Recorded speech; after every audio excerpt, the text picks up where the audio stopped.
We're not paying attention to you. We're trying to show people that we're live, sending out some social posts. Hope everyone's doing well. Are we live? Yeah. I don't see it. I'm just, I assume we're live somewhere. It takes a little bit to catch up, so maybe you're coming in halfway through my sentence, maybe not, but we welcome you to this lovely Friday. It's 11 a.m. here on the East Coast. We're tired, but we're doing important work here. We have such amazing footage to show you guys today. Isn't it interesting that we have 8 viewers but 20 likes? Fascinating. Isn't that interesting? That you somehow could have less viewers. Let me screenshot that for our friends at YouTube. Yeah, we've had some very interesting responses from YouTube that are quite revealing about the actual count of people watching our videos live, the actual count of people watching later on demand, and basically in more words than this, the numbers are fake. is basically what they've revealed to us. Mm-hmm.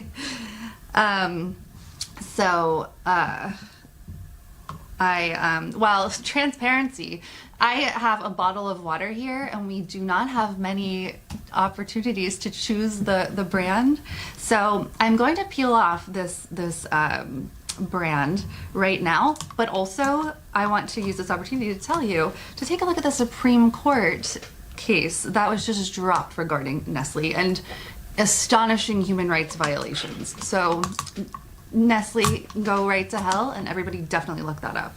Correct. I can't peel it off, so I'm just gonna turn it this way. Whatever. We'll wait for a couple more people to come in. I think Colin is sending out a text message. I think Colin is sending out an email. Oh, I think the text just went out. Ooh, get on our text list, statuscoup.com/text. Yes. Because YouTube is futubing. Let me put this in here. Big day ahead. Big day ahead. Reporting trip. So what do we got going on later, Jen? So later we have 2 incredible interviews coming up. One for sure right now. Okay. Yeah, One, Nina. Things are, on the road, always in flux, depending on people's availability and stuff like that. But get ready, guys. Huge interview coming up today. We're on our way to Ohio as soon as we get off the live stream here. Nina Turner. Jordan will be interviewing Nina Turner around 5 o'clock. Probably later. But as you know from having watched Status Coup, the time doesn't necessarily, depending on when people are completely ready and depending on if people arrive on time, etc. So we are going to be meeting at the location at 5 Eastern. And around then, Jordan will be going live with an interview with Nina Turner, who, as you guys know, Hillary Clinton has just endorsed her opponent for Congress. So, again, Nina Turner, the special election is August 2nd. So really important interview here. We've had Nina on the show several times before. Both of us have interviewed her. You've all followed her journey as a Bernie Sanders surrogate and now kind of breaking off even more on her own. She's a former state senator, but is now on the way, many people hope, to Congress. So we'll see. And should we tell people about an exciting new Twitter handle? We should. Okay, guys. So we really study this and pay attention to this a lot. And it is so frustrating that on all of our channels, all of our social media, we are heavily suppressed. And this is not a conspiracy theory. I'm literally collecting data, and there are just no 2 ways around it. We're being suppressed everywhere. And Jordan's Twitter, he has 116,000 followers at Jordan Sheridan. So the number of new people who've seen his tweets, it has been plateaued for a long time, but now it's getting much worse. So on an account with 116,000 followers, he's getting like the same number of retweets as someone with 500 followers would be getting at his @JordanSheridan handle. So we were sitting around the fire last night, kind of decompressing after just pounding the pavement and doing some incredible reporting, which we'll show you.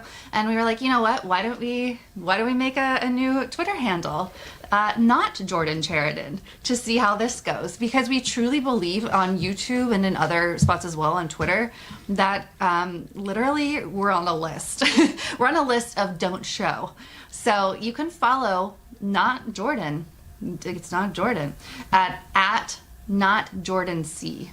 At not Jordan C. So give that a follow. We'll see how this experiment goes. And if that goes well, maybe we'll Not start. status. Maybe we'll start a not status Coup channel and see what happens. So, everybody, smash that like button right under the video. Share this live stream. You know, I will say it's been, let's just keep it real. It's been very frustrating doing what I think is the only real, authentic, in the field, independent reporting in the trenches. We've been interviewing homeless individuals. We've been interviewing advocates for the homeless. We have covered, protests supporting the homeless and counter-protesters wanting to evict the homeless from their neighborhoods. Now we're going to Cleveland, which in addition to an interview later today with Nina Turner, we are going to be covering, tomorrow, Saturday, an evictions canvass, which means essentially, if you recall, during the Iowa caucus or other primaries, volunteers went out to canvass, which is just knocking door to door, in that case, to try and, get people to vote for their candidate. This one is local activists in Cleveland going to door to people who have recently received eviction notices. So we're going to be following them tomorrow and showing you what that's like. Probably won't be going up to the door or showing you the homeowners because we don't want to invade privacy, but speaking with the volunteers who are canvassing and getting an idea what each homeowner is facing and those things. So I think I know we're doing things that no one else is doing. So it's, sometimes frustrating when doing those things, you're, really struggling to get the viewership up. Frankly, not because people don't want to see this, but because all these different platforms are essentially hiding our channel. While a lot of other people in the independent media space are busy, let's just call it what it is, with the food fight between certain individuals, certain channels, and a lot of clickbaity stuff. So we really appreciate your support. At the top of the live chat is the link to support us. I think after we play this interview, it will show you why your support matters so much. We have, for a change, some good news to show you that really came as a result of an interview we did just 4 days ago. So, in a lot of cases, we, wonder, we do this journalism, but it doesn't always result in change right away. But there are those cases where it does. The things we do result in change, which is really good. So please share this live stream, press the like button, and if you can, support us, statuscoup.com/theotherpandemic, statuscoup.com/theotherpandemic. This reporting, traveling, food, gas, everything, very expensive.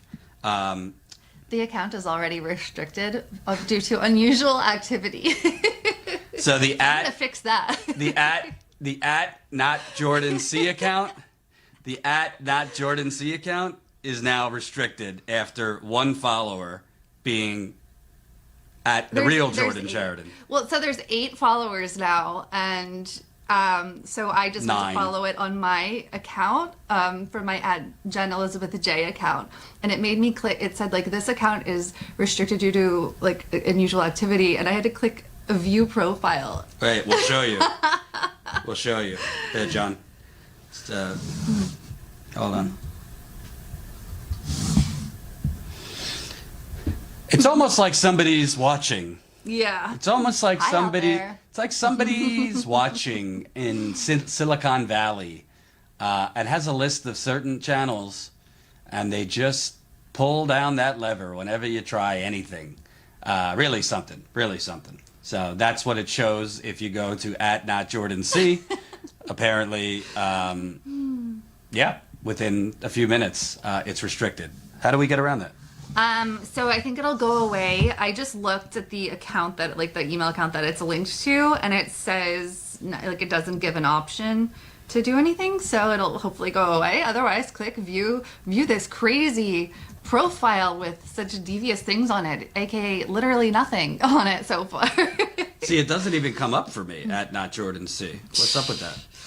I mean, I'm gonna tweet something from it now and see if it. And I just had Colin add your guys' favorite picture of Jordan that you can use if you are a Status Coup YouTube member, which is Jordan looking confused with question marks around his head. You guys love this. So what I'm talking about is we have emojis that folks can use in the YouTube chat if you're a YouTube Status Coup member, and so that is now the new @NotJordanC profile pic. So I also want to say we're going to air an interview right now. This isn't going to be the longest live stream because we have a 4-hour drive to Cleveland and have to be there by 4 Eastern.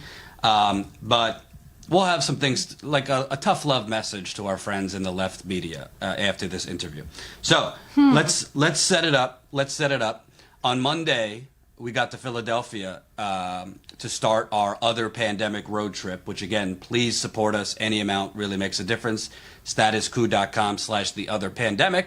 By the way, we just published a piece at Substack, statuscoup.substack.com. So you can check that out over at our Substack, which we've been breaking stories for we've only had it for like 2 weeks. So,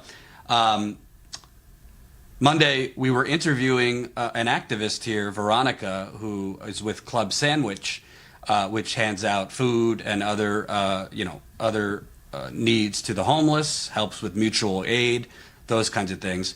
And like in many interviews, other people kind of sometimes travel over to watch. And one person, where we were interviewing Veronica, was in a McPherson Square, which is a big park that a lot of homeless people live in. So one of those individuals, his name is Kazeem, came over and was watching us, and then I asked him, would you like to be interviewed? So we interviewed him, not live, but we recorded it, and we learned that he was a construction worker during, before the pandemic. Obviously, construction jobs went, like many jobs, were gone early on in the pandemic. He was evicted from where he lived, and he's been living in this park for over a year. And the park is literally right under a really, really loud, busy train. So good luck sleeping until 1 a.m. when the train stops. So we talked to him. It was one of the most powerful interviews I've ever been part of. Really passionate, really authentic. You learn that he's an entrepreneur, really no different than anybody. Just fell on tough times. He shared that his mother died like within the last week, but he could not go to the funeral. He shared a lot of things that were very powerful. And, off camera, we tried to help him a little bit. But, what could we do beyond just interviewing him and getting the story out? So we told him we would come back to the park because he didn't have a phone to show him the interview. But before we did that, well, Jen, you could share the rest because you were contacted.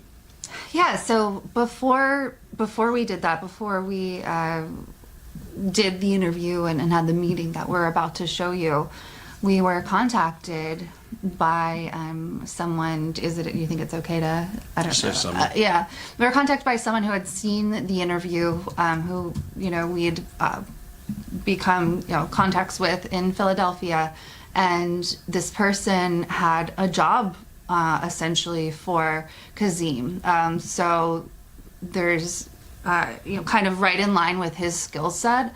And so he's getting, the job application, and things are looking very positive as far as that's concerned. And so that is a real impact that interview had immediately.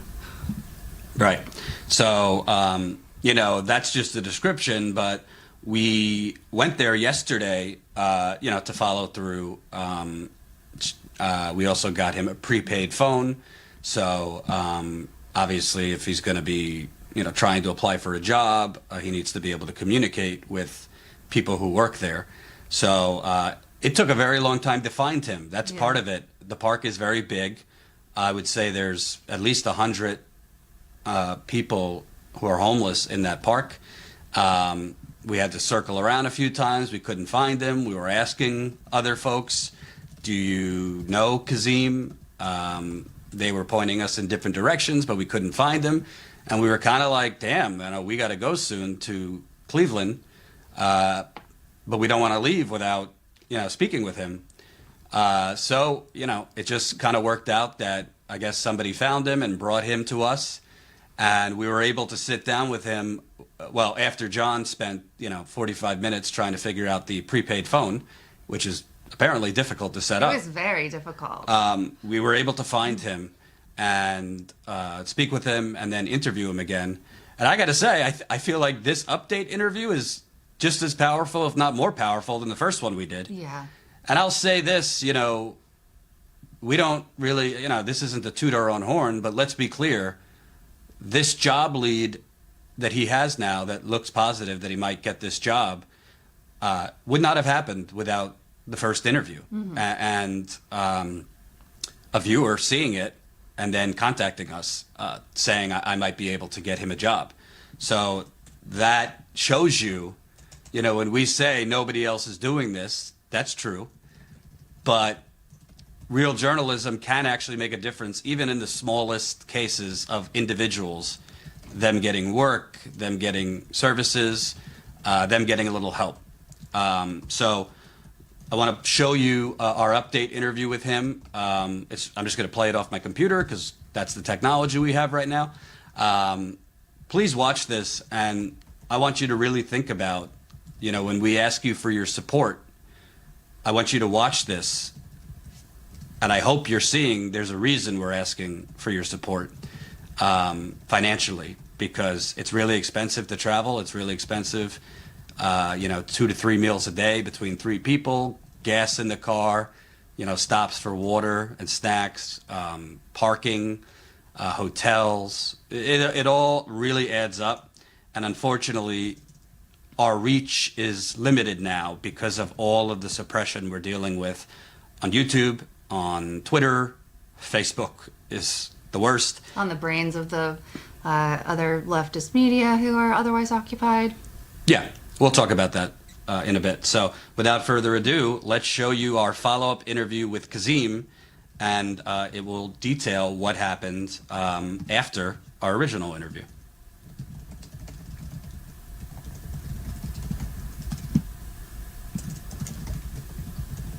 If I could load it. Guys, smash the like button, share this stream. It does make a difference. YouTube has an algorithm that if they see activity on it, then they will... Well, they're supposed to share it with more folks, put it on more people's feeds, so that does help for sure. Pearson Square in Philadelphia, Kensington part of Philadelphia. A lot of homeless people live here, and we wanted to give an update. Finally, some good news actually shows that our reporting can make a difference. We're here with Kazeem Griffin. We met you a few days ago here. You are a construction worker who lost your job because of the pandemic and has been sleeping in this park for over a year. And like many others here, has really fallen on some tough times, but It's kind of a family now here. But our interview just got amazing response. People thought your words were so powerful, authentic, saw how smart and driven you are and talented. So I'll let Jen describe what happened next. So, are you gonna hold it or Jen? So after Jordan did the interview with Kazeem,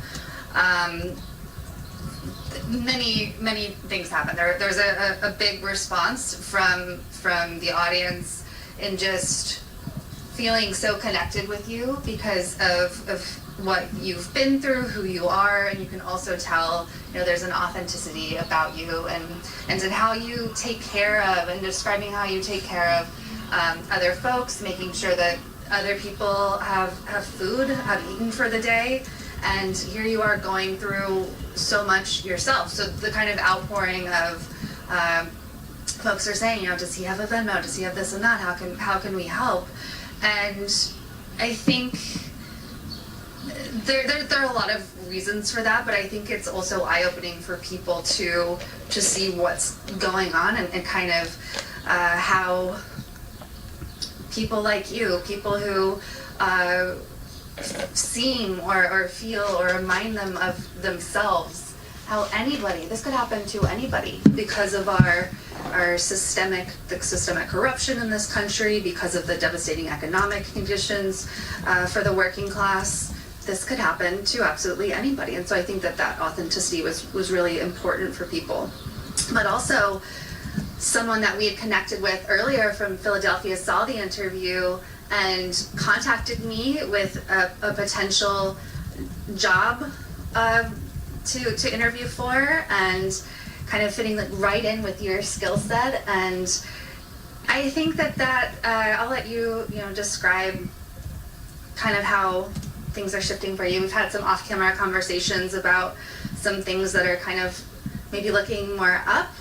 And I'll also describe that we took us a while to find you, because we got here, we circled the park a few times, then we started asking folks, do you know Kazeem? And we showed people your picture, and then finally we ran into one of your buddies, and he's like, yeah, I know him, I haven't seen him today, but he's around. And so I was feeling kind of down because we couldn't find you, and I said, I don't want to, we have to go on to the next state that we're reporting from, and I didn't want to leave here without reconnecting with you. And thankfully, your bud called over to me, and there you were, and there you came out from walking across the grass in this large park, which, by the way, has so many people all over, so many people in it who live here all the time, and it's been eye-opening, I think, for us, obviously, to hear from you, but also to hear from your friends, the people that you consider family now. And I'm grateful that we were able to find you. And I don't know, just anything that you kind of want to speak on. Well, everything here is starting to look up. Reconnected with y'all today. Y'all was able to provide me with a phone so I could stay in contact with y'all. Y'all was able to connect me with people that's want to make my life better. And I reconnected with an old friend who let me go and stay in his trailer until I get back on my feet. So things is looking up, and I'm going to continue to help everybody out here as much as I can. And for everybody who's trying to help out with money so I can support myself and everybody out here, I'm grateful for that too, because at the end of the day, it's about building everybody back up, because we are one with each other. The corruptness is not doing nothing better for us, it's just bringing us all back down. And this is why we all out here in the park. Like, it's over 100 people that sleep in this park. So it's good. They're supposed to rate us today, yesterday, and they didn't, and that's a blessing in itself. The cops. The cops who are listening, the cops were supposed to rate us and clear the park out yesterday, and they didn't. So we're grateful for that. We're still able to have somewhere to lay our heads, to relax. So I appreciate everything that's been happening for me.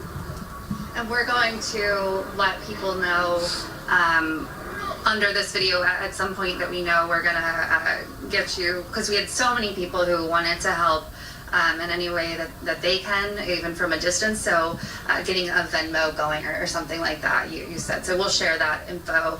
And I am very there are so many thoughts rolling around in my head, but one of the things that really stands out, going back to that community feeling, that family feeling, where, you know, if someone has to go somewhere else across the park, you'll watch each other's stuff, and you'll if you happen to come across a little bit of cash or something, you're not just going and spending it on yourself. Like you were telling us that you went to, there's a little shop nearby, and yeah, the quick stuff. And so maybe describe to people what that was. And it wasn't like you telling us this story earlier. It wasn't like you know, bragging and saying like, look what I did for everybody. It was just like a natural thing for you, and so authentic. So speak on that. Yeah, they had, when we first spoke, they had gave me funds so I can be able to feed people in the park and feed myself. So we went over as a quick stop, a market where people go get drinks and food. So I had took everybody over there that was hungry, who was willing to come, and I bought them something to eat so they can be able to feed their stomach. No matter what you do, you still got to eat. So they ate, they enjoyed what they ate, they was able to pick whatever they wanted. So that was a blessing for them, but it was also good for me because I was able to help.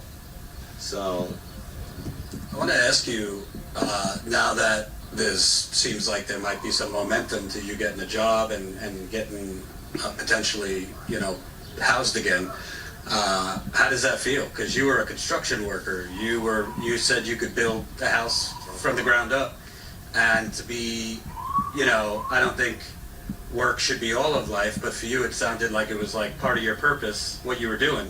So how do you feel about possibly, you know, now that somebody we know might have a job opportunity for you? Does that excite you, scare you? No, it excites me. I never fear work. Like, construction is my thing. Any job willing to be able to provide for me and everybody else that I can help, I'm willing to do, no matter what it is. Like, I love to work. Like, working anywhere is a passion for me, because at the end of the day, I'm doing something legit. I'm doing something that's going to be able to continue to keep me motivated, continue to keep me thriving. So that's good. And I'm thankful for Veronica for coming up, and for Jen, for you, Jordan, for John, because without y'all, I wouldn't even be having these opportunities. And for everybody else that's been watching the video, and I'm thankful for them, because everybody is really willing to help me and everybody else out here, and there's nobody else that's doing it. I'd like to ask you, you know, the city says it does all these things to try and help the homeless, shelters and mental health services and rehabilitation for drug addiction. We've been speaking with people who say that's not the case, or what they're offering is not what you need. But what does it say to you that you've been out here for a year and it seems like the most help has not come from your local government, but has come from this, you know, journalism, getting your story out there, and then somebody seeing it and wanting to help you? It seems that it's backwards, like the journalists and the viewers are doing what the government should be doing. Yeah, it's backwards, all the way backwards. But when you're dealing with corrupt people, like, this is what somewhat that people expect and don't expect, and it's happening. And this is, the journalism is bigger than anything, because at the end of the day, I think it's able to help people like myself. Stories get out, as you were saying, because you see how everything becomes worldwide or televised so people can hear and see and be able to come out and not just help me, help everybody as one, because that's what we are. Without the system, we are all we got. And so by us standing tall with each other, I appreciate everything. Like, even if we didn't have nothing out here, I appreciate them for just being comfort with me and being a friend towards me and being able to have somebody to talk to. That's what it's really about, because you still got people here with mental issues and they ain't getting no help, but at the end of the day they just need somebody to talk to, somebody to calm them down. I think also I'd like to ask you, I mean, obviously you don't have the job yet or whatever, but we're assuming good things are going to come from that. You know, I'm sorry to bring it up, but your mother recently passed away. You couldn't go to the funeral. With this, you know, getting somewhere to stay now, possibly getting a job, how do you feel? Are you really hoping to link back up with family? I know you have some family in North Carolina. You've been out here for over a year, so if things keep going in this right direction, are you hoping to, you know, reunite with some family? Yeah, I'm going to reunite with family. Like family is always going to be family, no matter if family could be your worst enemy. But at the end of the day, I'm going to reconnect and see where it go. But at the end of the day, this is my family. Everybody out here is my family. These are people I've been around, sleeping in the cold, the heat, the rain with for over a year. So this is going to be my family. It's going to continue to be my family. And I'm not saying I'm not going to go out to North Carolina to see and talk to family, but I will be back out here because I want to continue to stay close to the ones I love and care for, and that care for me and love me back. So I'm going to come out here, get a spot out here, and continue to strive with them. What should people know about being houseless and having this sort of family where it's not blood relation, but it's relation and love based on circumstance and based on going through something together? So speak on that more. Anybody can be family. No matter if they blood or not, no matter the color of your skin, no matter if they homosexual, no matter if they bisexual, no matter what, anybody can be family. Everybody gotta stick as one. If you living in a cold, that means bundle up. If you have to bundle up next to each other, no matter if you know each other or not, because it's body warmth. You don't want to wake up with all types of cold bites and everything like that. Like, it's about sticking in as one, because y'all gonna eat together, y'all gonna sleep together, y'all might use the bathroom at the same time. It's about being together, because at the end of the day, nobody gonna care for you and the person next to you more than y'all gonna care for each other. So by sticking by each other's sides and losing everything, it's not about giving up. If you give up, you're gonna defeat yourself. You're not going to be defeated by somebody else. You're being defeated by yourself. And if you could continue to strive and be strong for yourself and people around you, you're going to succeed. You're going to, even if you're still homeless out here on the streets, you're going to succeed some way, somehow, no matter what your situation is. So I want everybody to know, like, it's never a downer to be out here. It might take a mental control over you sometimes, but at the end of the day, that's why you have the person next to you to talk to.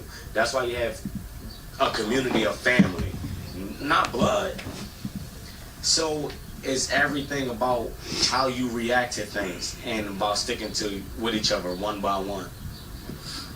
I want to end this with a question, because I think it's important. I was looking at some of the comments under the first interview we did. You know, people could comment on YouTube, and I actually saw a few people say, you know, I felt a certain way about homeless people, but this changed it.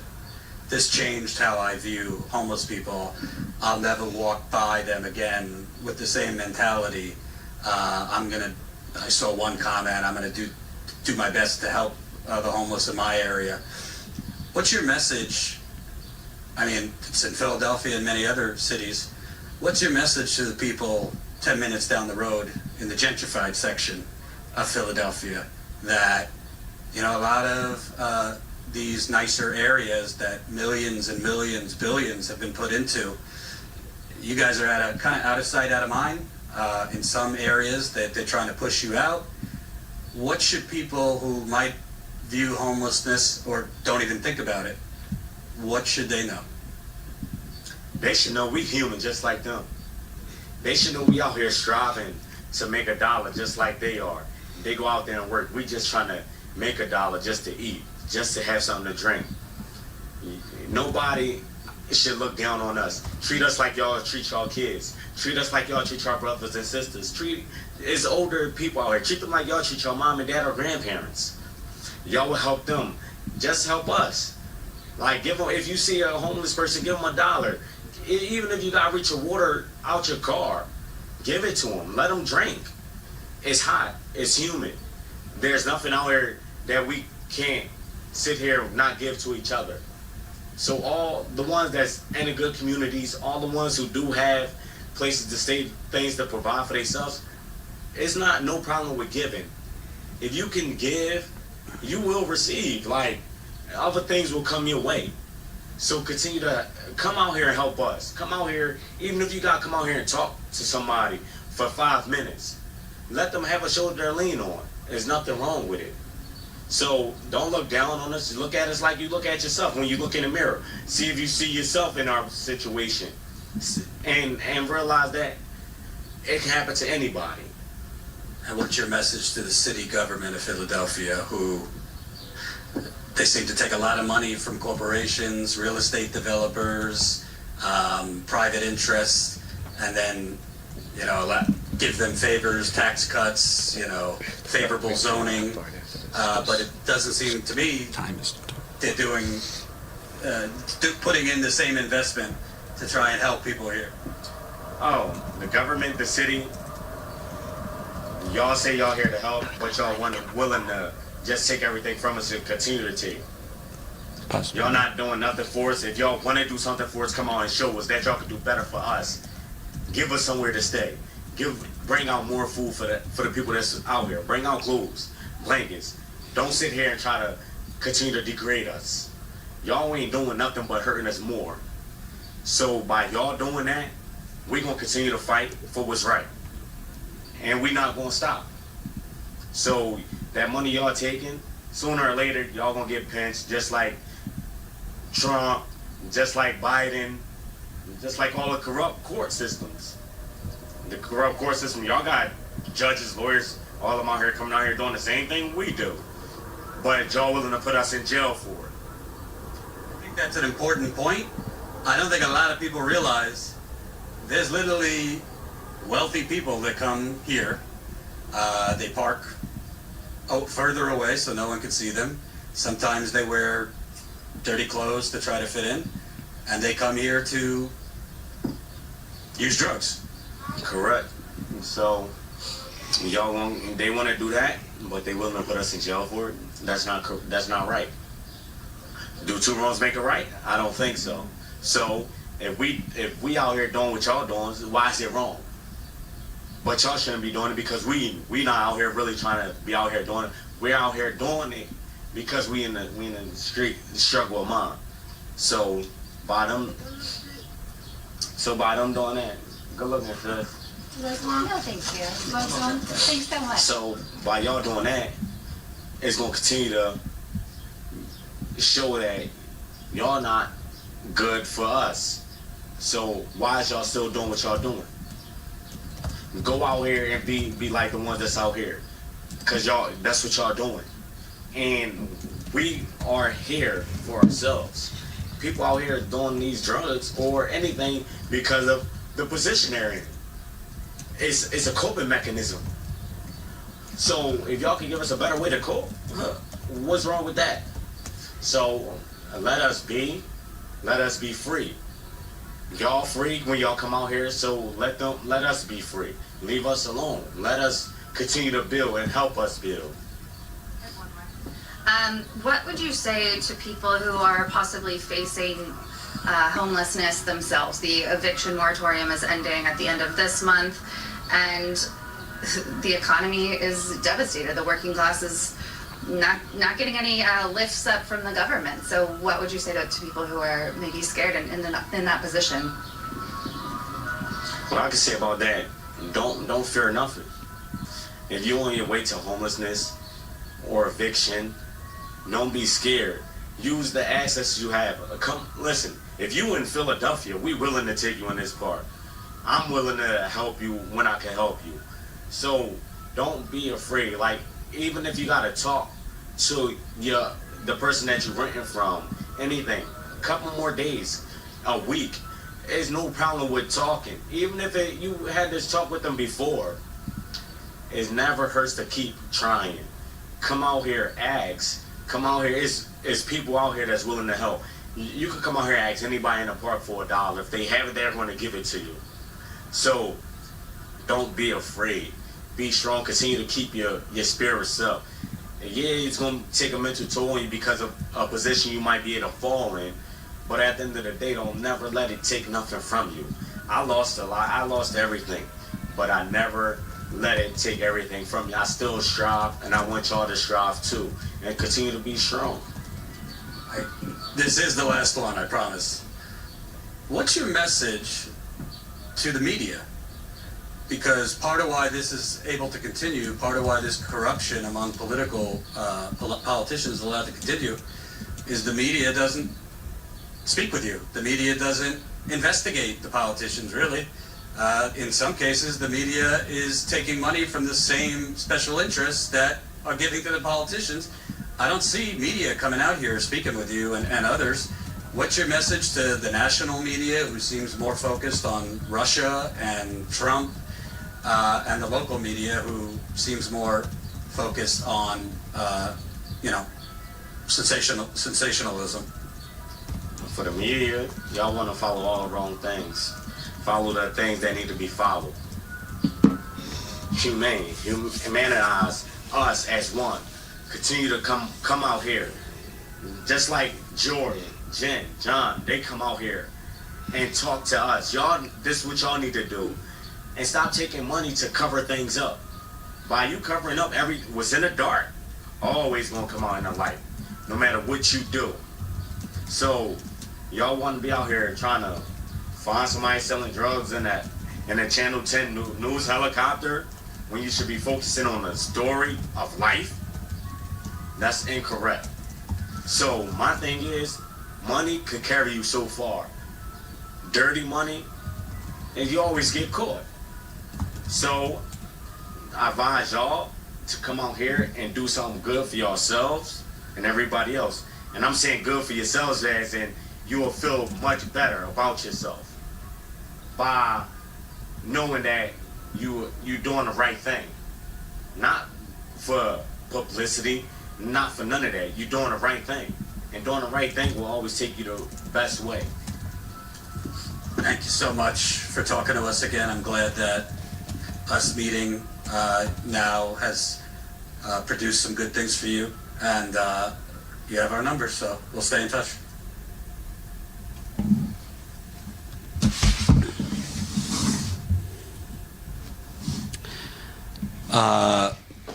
So that was Kazeem Griffin. If you're in Philadelphia, him and at least 100 other homeless people live. Although Jen and I are frustrated for different reasons, which we could get into real quick. Yesterday is why I got into this many years ago. Yesterday, I remember when I worked at MSNBC, I proposed something similar to what we're doing now. I was stuck at a desk doing, nonsense and producing stuff on, bullshit. And I said, why don't I don't need to be on camera, but why don't I and, a colleague of mine go out and cover homelessness? And they basically said, that won't rate, meaning get ratings. So that was kind of the last straw for me. I left pretty soon after that.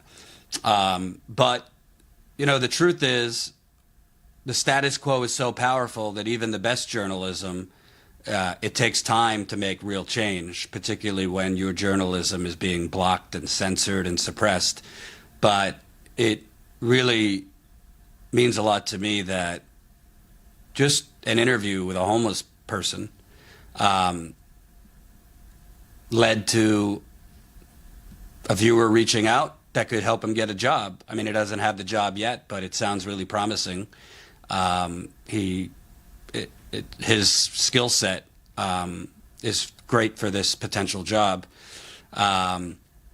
So we're not, we don't want to take credit for the whole thing, but it would obviously that opportunity started because of our first interview. And I think that's why supporting us is so important, not just because legitimately we need the financial help, being truly independent and not taking corporate money and going in the field. There's a lot of people that are independent but don't have the expenses we have because they don't leave their studio. It's not meant to be disrespectful to them, but that's just the facts. Even people we respect, it's a lot less expensive if you're just doing commentary from a studio. So we don't talk, we walk. We walk the walk, and we travel as far as you take us. I mean, legitimately now we're going to Cleveland, like right after this. We don't really know if we'll be able to go to West Virginia or Kentucky after that because we haven't made enough money, to tell you the truth, from fundraising yet. It also doesn't help that, we have 118,000 subscribers, yet we're stuck. We're getting like 200 live viewers, which is clearly a result of being throttled. It just doesn't add up, which we've gone into many times. But, to me, this is why we do this. And I'll also just say, and please, if you can, please go to statuscoup.com/theotherpandemic. Statuscoup.com/theotherpandemic. Right now, any amount makes a big difference. Let's show them that page. So this page that Jordan's talking about, statuscoup.com/theotherpandemic, is a page where you can support this reporting, interviews like we did with Kazeem.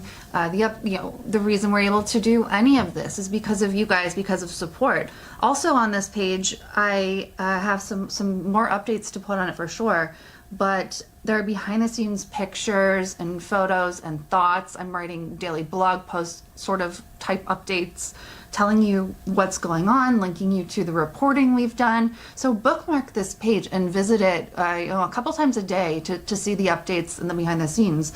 But importantly, if it is in your budget, you will see links there where you can support us at any amount for this road trip. As Jordan said, we want to be able to go to West Virginia and uncover some additional corruption of Joe Manchin. Jordan's released some fantastic original reporting on our Substack, statuscoup.substack.com, in revealing the racism of the West Virginia Democratic Party, revealing the inaction of Joe Manchin. And there are definitely some things we want to do in person, reporting in person. We would also really love to do some follow-up reporting on Breonna Taylor, who has still not gotten justice, whose name is no longer said on CNN unless, they have a specific reason to, that is benefiting only them. So help us keep going. We can't be any more transparent than telling you we can't do this without viewer support. We can't book hotel rooms and eat and get gas and pay for the live view streaming costs, which is the device we use to go live in the field, without your help. You guys are the reason. People are saying this is, why I'm a member of Status Coup. This is why I support Status Coup. But really, you guys share this good reporting. This is because of you. If it weren't for your support, we would have never been able to do that interview. Jordan would have never been able to do that initial interview with Kazeem. We wouldn't have been able to go back to Kazeem. It's a snowball effect. That interview wouldn't have been seen. This job prospect for Kazeem probably wouldn't have happened. And That's because of you. You say that it's interesting because we often do, like with Flint reporting and things like that, it gets discouraging sometimes because you're doing this hard work and you don't see positive effects right away or potentially ever in exposing corruption and exposing things and highlighting important issues. But it truly does matter. Things like the Kazeem interview matters so much. That is one life that is forever changed. And that's because of you guys, and that's because of this reporting. So if it's financially feasible for you, please do support us. Every amount helps. statuscoup.com/theotherpandemic. And I'll also say, I just want to show you something, if John could zoom into it. Do you see our viewership count right now? It's 193 viewers. Do you see how many likes we have? That's 262 likes. So, literally, you would have to think that 70 or so viewers liked and then stopped watching. That's not a thing. It's not normal. And we've been having this for weeks. To literally have your viewership stuck for 20 minutes at the same view count. I think we were stuck at like 178 for like 15 minutes. Mm-hmm. But the likes keep going up. And YouTube tells us, oh no, that, the viewership has nothing to do with likes. Show me another show that has viewership stuck, literally stuck, for 20 minutes with the likes going up. Are there invisible ghosts liking the live stream, YouTube? I'm sick of this shit, frankly. It is. It's very frustrating. And it is angering. And but that's, that's what we know now that we're fighting against. I'll tell you right out, like I said at the top of the show. Wait. Literally, as I'm saying that, the likes are going up. Yeah, and the viewership but the viewership is going down. The likes are going up, the viewership's going down. So YouTube, and I hope other channels clip this right now, YouTube needs to explain, while we're at it, Twitter too, how literally your viewership can continue frozen or go down as likes go up. How does that work, Google? How does it work? I'm not saying this for our vanity. I'm not saying this for our ego or even for fundraising. I'm saying this because these platforms are depriving real stories from suffering people, real stories on corruption from getting out to the masses. And you want to call this a democracy when that's what's going on? Explain to me how 322 people like this, but we have 208 live viewers. 100 people dropped off? And this brings me to my last point. Sorry, Jen. Well, no, I just wanted to point out that YouTube has literally said, well, we sometimes freeze viewer counts or hold them back or pull them to verify that they are real. Are you guys real? Are you guys real? One more time. Real. 212 viewers, 325 likes. Can somebody explain that to me? Do I need to go back to college to understand? How do you have 200 viewers? By the way, it was stuck at 178 for like 20 minutes, but 329 likes. YouTube literally told us, yeah, we freeze the live stream. We freeze the numbers sometimes to make sure it's accurate playbacks, all this nonsense. Well, that didn't start happening until recently. Because in normal situations, as your likes went up, and this was our case for years, as the likes went up, which is why I pushed you to smash that like button, the viewership went up. But now suddenly, I don't know, seems to have started, I was on my honeymoon, but Jen was doing live streams and reporting on Israel-Palestine. It seems to happen then. And it seems to happen every 6 months or so that like there's a lever that gets pulled. But it truly feels like a punishment, like we're in timeout. Right. But the last thing I'll say, because we actually have a 4 hour and 20-minute drive. So I want to give some shout-outs too. Yeah. So we got to go. Nina Turner interview. I wish I can give you the exact time, but with politicians, you never know. I'm going to say around 5:30 Eastern time, but make sure you're on our text list because you'll get a text when we're live. When we're live with Nina Turner. I think I have about 20 minutes with her, so that should be good. Statuscoup.com/text, statuscoup.com/text. So, and also just simply go to statuscoup.com, and you should now, if you are on the Firefox or Chrome browser, see a pop-up that is basically a push notification, like you can, as you can do with any like CNN or any of these sites where you get you click yes and they push when they have new news. We have that now. So statuscoup.com, click yes to get push notifications to also know when we go live. And I want to make a last point, and I want to be clear. I'm not doing this to create a sensational thing. I'm not doing this to get headlines. I'm not doing this for any other reason because it's what I passionately feel in my heart. I'm calling out the left media right now, the entire left media, whoever you consider left media. I'm calling them all out right now, including folks who I respect and are my friends.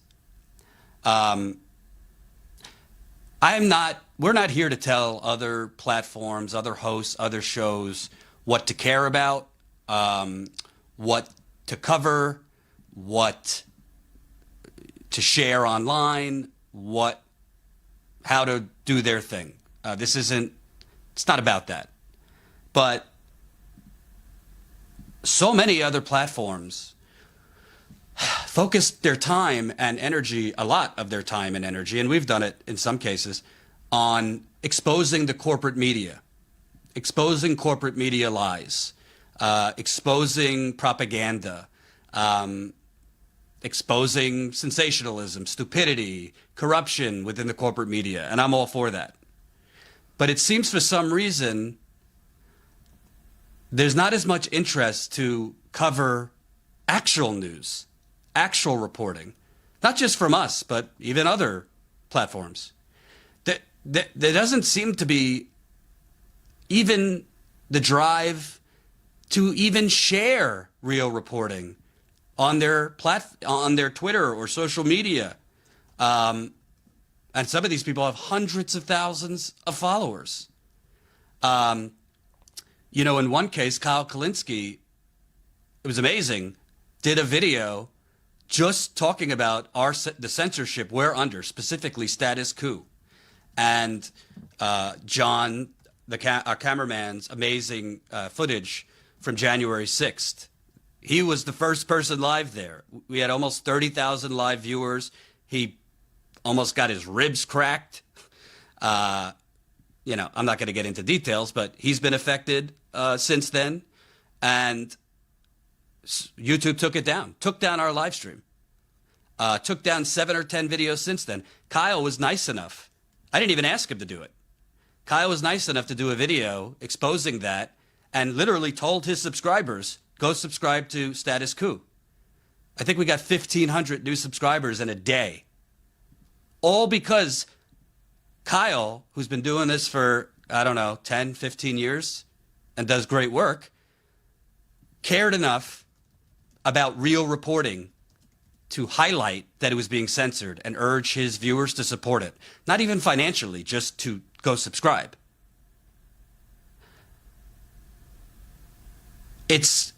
I'm dumbfounded, honestly. I don't understand it because I know a lot of people in the left space who I know they care about these issues like gentrification, homelessness, evictions, lack of health care, corruption on the local and city level. Yeah. Ira just said that Kyle Kalinske video is how I even found this channel. Ira, we've been going for 3 years, but YouTube is hiding us. That's why I took Kyle's video. But I'm not here to say, this person, and kind of referee fights going on between certain channels.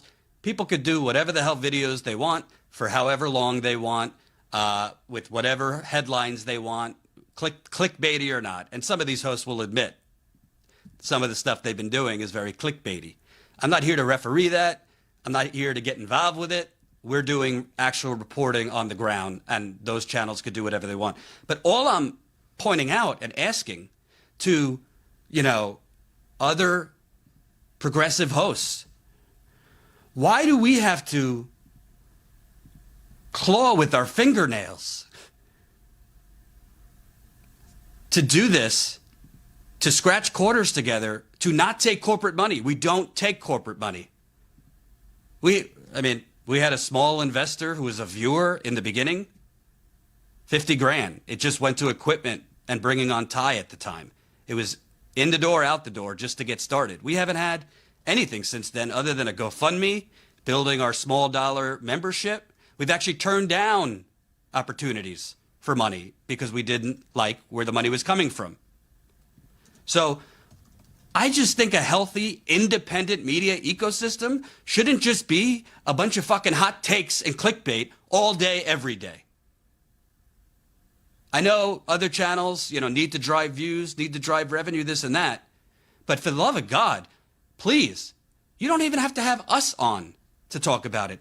Please, one segment on interviews with homeless individuals, one segment on interviews with people being facing eviction, one segment on an activist who is on the ground feeding the homeless, who had the best soundbite I've ever heard, saying that the Republican Party is a horror show and the Democratic Party is a fantasy. One segment, even if you don't want to do a segment, just post it online, showing an activist I interviewed who passionately said, "Fuck your new normal," when I asked him about the manufacturing consent, that everything's just fine and dandy, everything's coming back to normal. I really don't get it, why people can't walk and chew gum at the same time. Doesn't mean they can't, do live streams exposing other media outlets that they want to expose, which has been going on right now, obviously. But I just don't get it. I don't get it. Because we're not really asking you to do this for the growth of our company per se.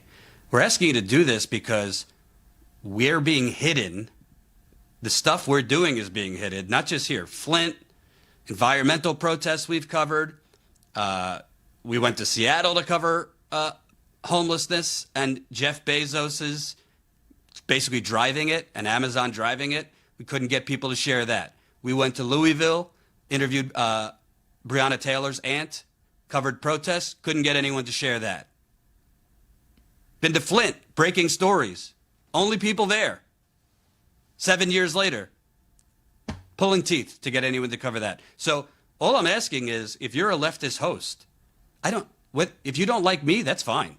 Hopefully you like Jen. But if you don't like me, that's fine. You don't even have to mention my name if you're covering it. But ask yourself, why did you get into this? Yeah, maybe covering a status coup segment with a homeless person might not be as clicky as all caps, this person destroys this person. Might not get you, the viewership for that one segment. But if the viewership is the only thing you're caring about, if the clicks is the only thing you're caring about, if your priority is, Twitter wars and wars between certain hosts, doesn't mean you shouldn't cover that if that's a passion of yours. Again, we're not trying to police your commentary at all. But I think if you're a true leftist, your priority should also be elevating actual reporting that gives a voice to people who will never get it on CNN or the New York Times or the Washington Post or MSNBC. So, yeah,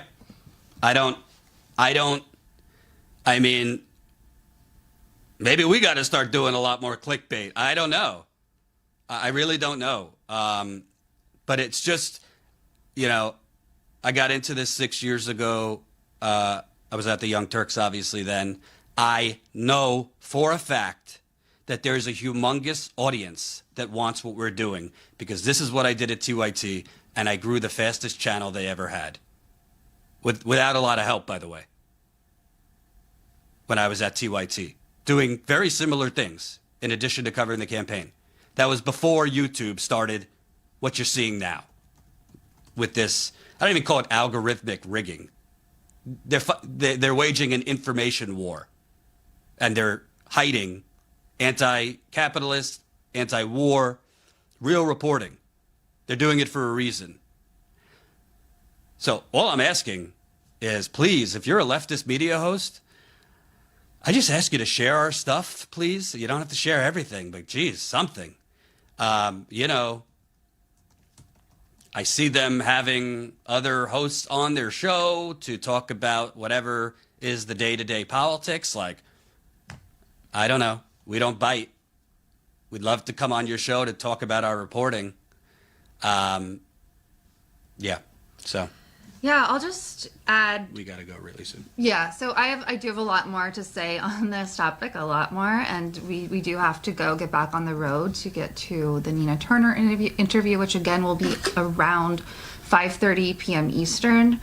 I would just say that the idea that right now leftist media is simply like, this person had this person on their show and that's what they said, and then someone makes a video, well, that person said this on this show and based on this, and this tweet happened and this and it's like, what are you guys doing? What are you doing? And then we send our stuff to people and it, like, they might give it a like on Twitter or something, and it's like, again, we're not trying to dictate your schedule, but who out there is real and true, or who is out there to just get clicks? It's honestly difficult and very frustrating to be dodging heroin needles all day in a park, not to the fault of the houseless or those addicted, but due to the fault of systemic corruption and the state of our economy and the devastation out there. So literally when Jordan's sitting down to do an interview and has to dodge heroin needles, and we have to carry an overdose kit with Narcan in it to do our reporting, and then you go so tired, back-breakingly tired. Jordan's had 2 back surgeries and potentially in the future will need a spinal fusion.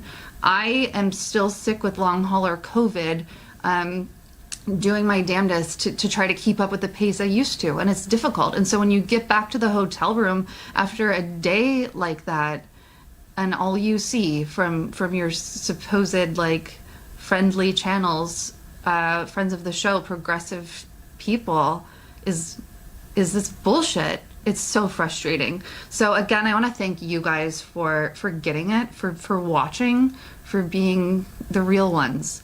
I also want to give some shout outs before we go, which we definitely have to go. Can I just make one quick point? Sure.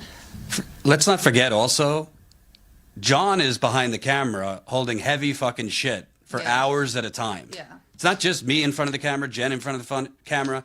John is holding up a live view, a camera, trying to hold it steady, holding in a pee for an hour and a half in some cases. It's really hot. He's holding this equipment, trying to, Colin, who's in Texas, is banging out clips left and right and making images. There's a lot of, it's more than just Jen and I.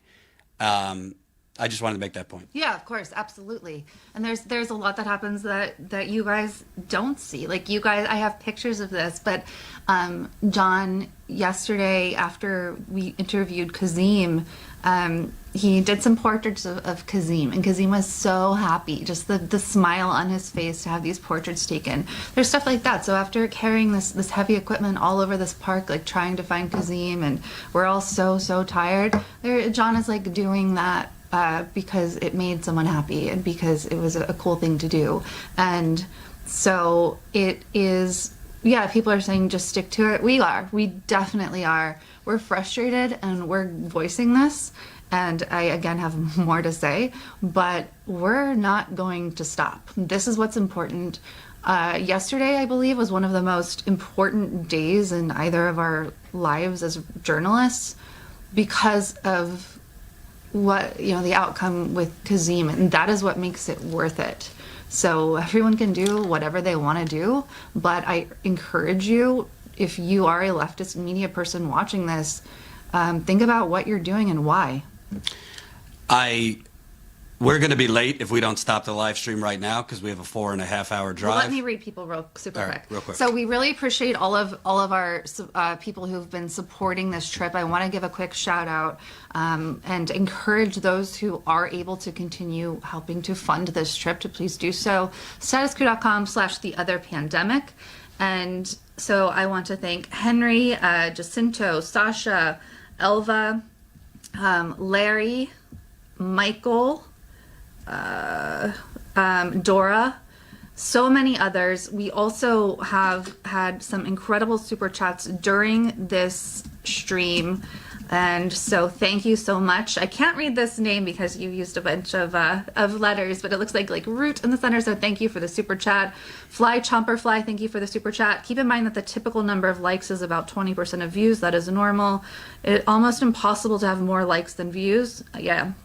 Chris, $5 in the super chat. You guys are wonderful. I was lucky enough for me and wife to get unemployment. Still unemployed over a year later, but at least not houseless. I'm sorry for what you're going through, Chris. Lana Del hates the clock. $10 through super chat. Jordan, Jen, and John acting like Jesus. Well, Jesus was a Jew after all. But really, it's you guys. You guys are allowing us to do this reporting. Ismail. $10 in Patreon. Welcome to Patreon. And so many others. We also have our new Status Coup YouTube membership, which you can join and use things like the confused Jordan emoji or the Bernie Mittens emoji. There's a Jen emoji. And so it's kind of a fun way to support us for as low as $3 a month. You'll see a join button right underneath the screen. Michael, Sandra, My Vision, Shauna, Sheila, Torleaf, Alex, Martum, Goli, Beauty and the Diabetes, Colin T, Chris Garrett, Mary, and Fate Signals from Vega, who, by the way, did a fantastic video that we're going to talk about later regarding status quo in our reporting. Oaktown Girl, Maki, Kevin Howard, Jarl, Adar, and Levon, thank you guys so much. Keep joining, keep supporting, keep pushing our content. Tell people about Status Coup. We really do have to go, but put it in your phone right now, a reminder, around 5:30 p.m. Eastern, Jordan is going to be interviewing Nina Turner in Ohio. Go to statuscoup.com/text to make sure you get a notification. Also, when you're at statuscoup.com, go ahead and click yes to get push notifications from our website. Thank you for watching statuscoup.com/theotherpandemic. We will be live again. We might go live in the car, depending on things on the road. But we'll definitely be live. I don't have the exact time because with politicians, it fluctuates. Nina Turner is going to be at an event in Akron, Ohio. So I will we'll update you closer to when we kind of have an idea of the exact time. I think it's going to be around 5:30, between 5:30 and 6 Eastern, I think. Thanks for watching. Remember, get on our text list, statuscoup.com/text, statuscoup.com/text.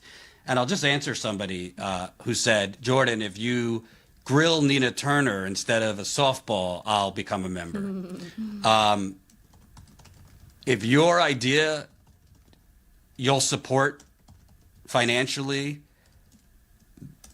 people who actually are the only people in the trenches covering real stories, only if I grill Nina Turner to your liking, do me a favor, don't become a member. If that's your priority and you don't want to support the stuff we've already been doing, which we're the only ones doing, but if I don't, if I'm not fire breathing enough for you with Nina Turner, bye-bye. But also, perhaps that person was simply saying, I want authenticity in journalism and, real journalism. Here you go. Here we are. That's who we are. So if that's you, we absolutely welcome you. But I think what you're probably talking about is, the purity test. Oh, you said one thing I disagree with or whatever. And then you're like, I'm gone. I'm never watching this again. Okay, bye. Yeah, honestly, I'm going to be straight up. Progressive movement's becoming extreme. I said it. There's a difference between, people selling out and, going from supporting Medicare for all to expanding Obamacare. Yeah, that's a sellout. There's a difference between, people running without corporate money, but then taking corporate money. Yeah, that's a sellout.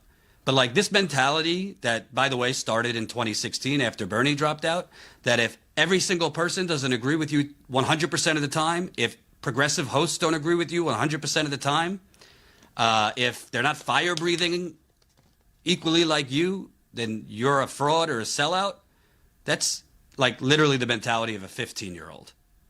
So I criticize the squad often. I criticize Bernie often. I did it during the campaign with Bernie. I criticize the Democratic Party way more than the Republican Party because it's not breaking news that the Republican Party is evil and corrupt. But this mentality that I'm seeing that, you know, well, this person did something I didn't like, so canceled. Yeah, that needs to change real quick. Because if that's how the progressive movement, online viewers are going to look at things, then we're going to be the minority politically long after we're all in the ground.